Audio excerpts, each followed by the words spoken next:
In today's video, I am going to teach you how to create and manage Wix product categories. To begin, open your Wix dashboard and go to the Store Products section. From there, select Categories. This is the area where you can organize your products into clear groups, which makes your store easier to manage and helps customers browse your catalog more smoothly. Keeping your categories well organized can also improve the shopping experience by helping visitors find the right products faster. Once you are in the Categories section, click New Category. This will open the setup area where you can create a new category for your store. Take your time here, because the details you enter will shape how this category appears and how easy it is for shoppers to understand. Start by entering the category name. Choose a name that is clear, simple, and directly related to the products that will be included. A good category name helps customers know exactly what to expect when they click on it.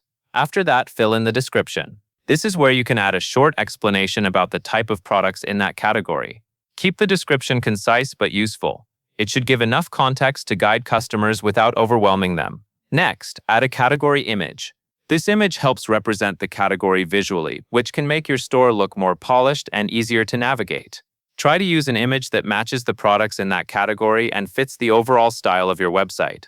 A clean and relevant image can make the category more appealing and help create a more professional storefront. After you have filled in the name, description, and category image, click Save. This will create the category and store your changes. Once saved, your new category will be available in your Wix store, and you can begin using it to organize your products more effectively. As you create categories, make sure each one has a distinct purpose. Clear naming, helpful descriptions, and consistent images can make a big difference in how your store looks and functions. Even though the process is simple, being thoughtful with these details can improve both store management and the customer experience. That covers everything you need to know.